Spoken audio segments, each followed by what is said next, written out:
ఎవరి ఇంటిలో అద్భుతం జరుగుతాయంటే దేవుని శ్రమ పట్టని వ్యక్తికి దేవుడు అద్భుతం చేస్తాడు. బాదర్ నాట్, ఆయన్ని వేదనకి గురి చేయవద్దు, ఆయన బాధ పెట్టవద్దు. ఎందుకు ఈ శతాధిపతి ఈ మాట అన్నాడో, ఇంకా 4 అడుగులు వేస్తే ఇంటిలోనికి వెళ్ళిపోతాడు. యేసు ఇంటిలోనికి వస్తే ఎంత గొప్ప సంతోషం. సర్వోన్నతుడు, శక్తిమంతుడు, గొప్పవాడు యేసు ప్రభు ఒక ఇంట్లో అడుగు పెడితే హల్లెలూయా. ఇదేం దక్కింపురా బాబు, ఇదేం దక్కింపు, ఇదేంటి వినయత. బోధకుడి శ్రమ పట్టవద్దు. ఆ ఒక్క మాటకు దేవుడు వాలిపోయాడండి. సరే, నన్ను ఇంత దూరం తీసుకొచ్చా, ఇప్పుడు వెనక్కి వెళ్ళిపోమంటున్నావు. వెనక్కి వెళ్ళిపోతున్నాను, కానీ అక్కడ మాత్రం నువ్వు అనుకున్నది జరిగిపోయింది. అక్కడ మాత్రం అద్భుతం జరిగిపోయింది. అక్కడ మాత్రం నీ పనివాడు స్వస్థత పొందేశాడు, చూసుకున్నాడు. అంత వినేత ఉంటే కనుక యేసును కలిసినప్పుడే చెప్పాలా, మోకారిచినప్పుడే చెప్పాలా, ఆయన పాదాలు పట్టుకున్నప్పుడే చెప్పాలా. అవంతా వదిలేసి యేసు ప్రభును చాలా దూరం తీసుకొచ్చి ఇంటి దగ్గరికి రాగానే, నేను పాపుల మధ్యలో ఉండే వ్యక్తి, నేను పాపుల ఇంట్లో బస చేసే వ్యక్తి, నేను దేవుని కుమారుడైన యేసుక్రీస్తే గాని పాపుల మధ్యలో ఉండే వ్యక్తిని. నువ్వు నన్ను రావద్దు అంటున్నావు ఏంటని ప్రభు అనలేదు. యేసు ప్రభు చూడండి, ఓకే నువ్వు అన్నట్టు నేను వెళ్ళిపోతున్నాను, కానీ నువ్వు ఎందుకోసం నా దగ్గరకు వచ్చావు? అక్కడ ఆయన బాగుపడిపోయాడు, అక్కడ అద్భుతం జరిగిపోయింది. ప్రభువా, నీ మనవిని ఆలకించడానికి కారణం దేవుని కుమారుడైన నన్ను దుఃఖపట్టకూడదు, శ్రమ పెట్టకూడదని నువ్వు ఆలోచిస్తున్నావు కాబట్టి నేను నీ మనవిని ఆలకించాను. ఈరోజు పరిశుద్ధాత్మ దేవుడు మాట్లాడుతున్న మాట ఏంటంటే, రోజు అద్భుతం, నీ ఇంటిలో అద్భుతం, నీ ఒంటిలో అద్భుతం, నీ ఉద్యోగంలో అద్భుతం, నీ కుటుంబంలో అద్భుతం, నీ పిల్లవాడి జీవితంలో అద్భుతం దేవుడిని ఆశీర్వదించబోతున్నాడు. కానీ ఒకే ఒక మాట మీరు ప్రతిజ్ఞ చేయాలి. ఏంటి ఒక మాట?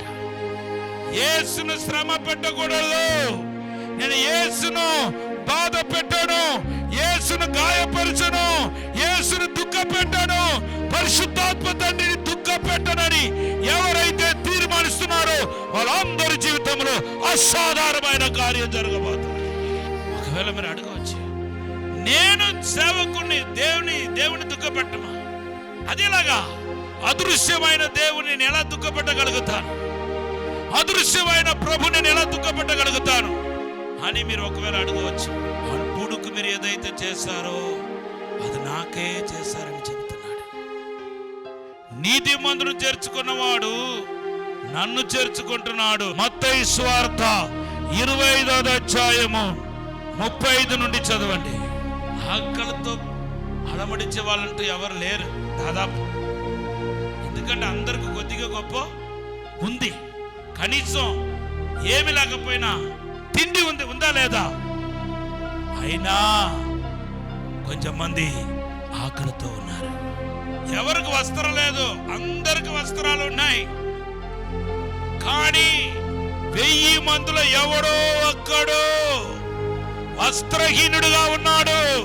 మన తోటి సహోదరుడు వస్త్రహీనుడుగా ఉన్నాడు. అతనికి మీరు ఏమైనా చేస్తే అది ఎవరికి చేసినట్టు అంటే యేసుకు చేసినట్టు.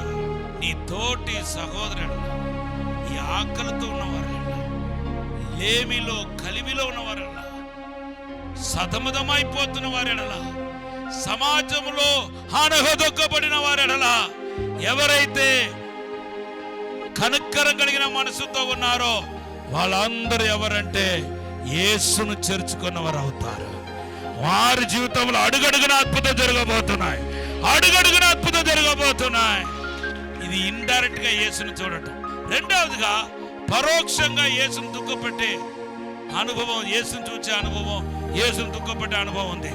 ఒకరు పైకి వస్తే ఇష్టపడరు, ఒకరు మంచి వస్త్రం తొడుకుంటే ఇష్టపడరు. శ్రమ పెట్టేవాడు ఇంటిలో అద్భుతం జరగదు. అసూయ, కోపం, ఈర్ష నేను గమనించాను, ఎక్కువ కోపం,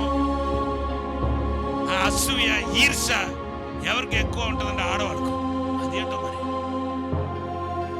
దీనివల్ల కుటుంబంలో సమాధానం లేకపోవడం, మీ మనసులోని ఈర్ష, అసూయ, కోపం ఇవన్నీ వేరు తప్పికి పడేయండి. పసుపుల హృదయం కలిగిన వాళ్ళు ఎవరో వారి జీవితంలో అద్భుతం జరుగుతాయి, వారి జీవితంలో మేలు జరుగుతాయి, వారి జీవితంలో ఆశీర్వాదం కుమరించబడతాయి. పరోక్షంగా పరిశుద్ధాత్మను దుఃఖపెట్టే 2 కార్యాలు చెప్పారు. ఇప్పుడు డైరెక్ట్ గా పరిశుద్ధాత్మను దుఃఖపెట్టే 2 కార్యాలు కీర్తన 78:40 చదువుతాం. ఇశ్రాయేలు ప్రజలు చేసిన పెద్ద పొరపాటు ఏంటంటే తిరగబడ్డారు. హల్లెలూయా.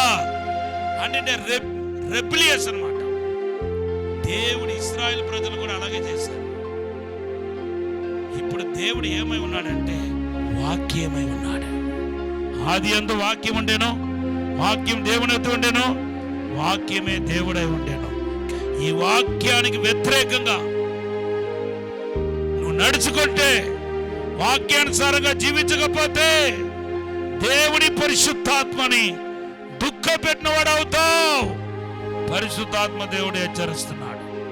యెషయా గ్రంథం 63:10 అంటున్నాడు, నన్ను బాధ పెట్టారు నా ప్రజలు, కారు నాకు శత్రులు అయిపోయారు అని ప్రభువు దుఃఖపడుతున్నాడు. ప్రత్యక్షంగా దుఃఖపెట్టే ఒక కార్యం ఏంటంటే వాక్యానికి లోబడక తిరుగుబాటు చేయటం.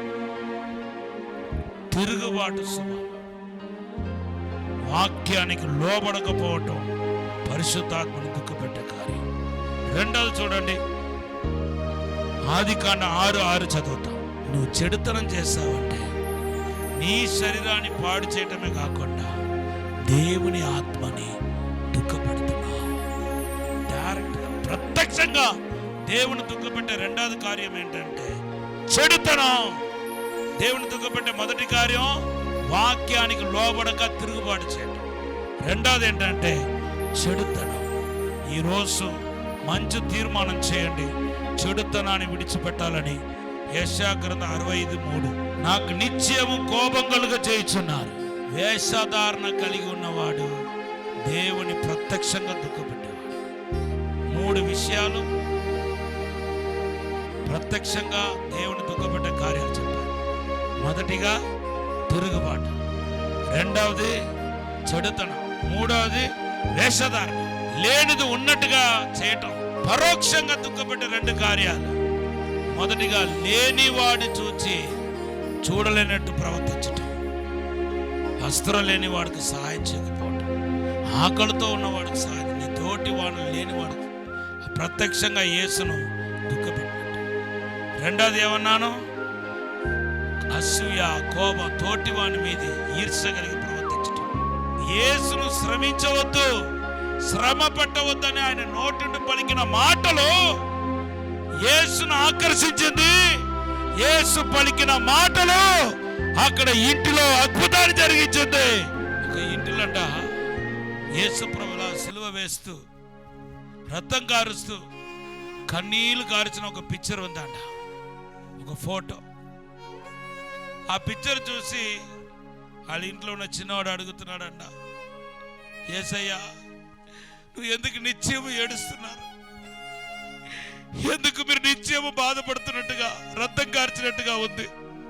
మీరు ఎందుకు నిత్యం నిలబడతా ఉన్నారు, సిలువలో వేలాడుతూ ఉన్నారండి? నిత్యము నిన్న చూశాను, మొన్న చూశాను, ఈరోజు చూస్తున్నాను, ఎప్పుడు చూసినా అలా ఏడుస్తున్నారే అని చెప్పి, ఆ చిన్నోడు కదా అడిగేం తెలుసు, ఆ ఫోటోలో ఉన్న యేసుప్రభుని దించేసి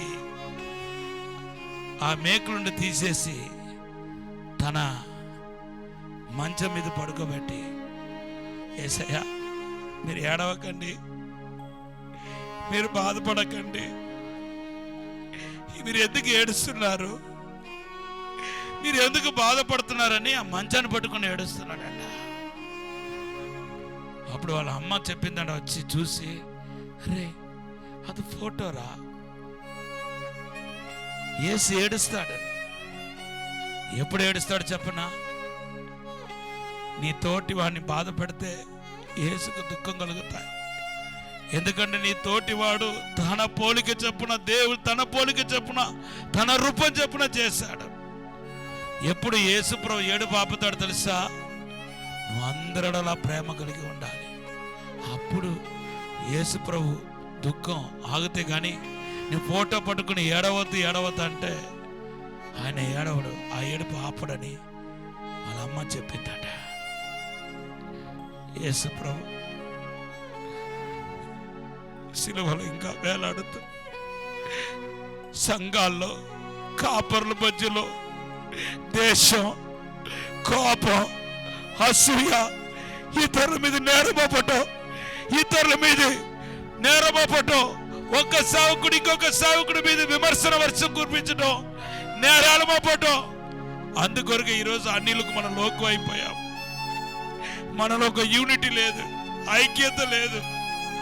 క్రైస్తవ సమాజము ఈరోజు వీధి పాలైంది. కారణం మనలో యూనిటీ లేకపోవటమే కారణం. ఒకరి మీద ఒకరికి దేశం, కోపం, ఒకరు పరిచిన ఒకరిని ఒకరు పరిచిన ఇంకొకరు అసూయ కలిగి ఉన్నారు.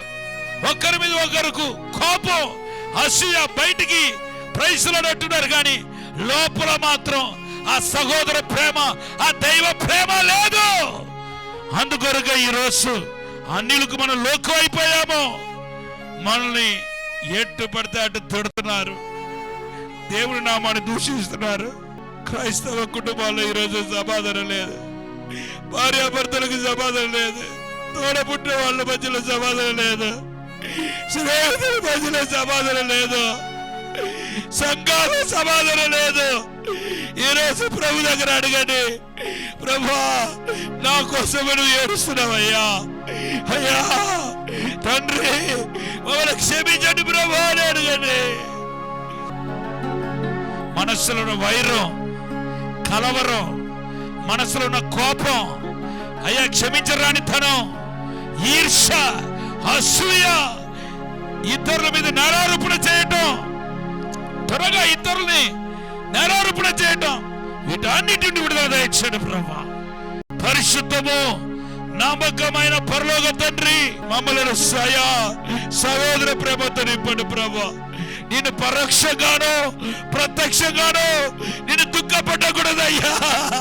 అప్పుడే పాపం అనే అనారోగ్యంలో ఉన్నామా ఆయా పనివాడు బాగుపడతాడు. యేసు నామములో క్షమించండి ప్రభా. ఇప్పుడే పరిశుద్ధపరచండి ప్రభా. ఇప్పుడే శుద్ధీకరించండి ప్రభా. పరిశుద్ధపరచండి ప్రభా. మీరే ఆశీర్వదించి దీవించి బలపరచమని యేసు నామములో అడిగి వేడుకుంటున్నాము తండ్రి. ఆమేన్.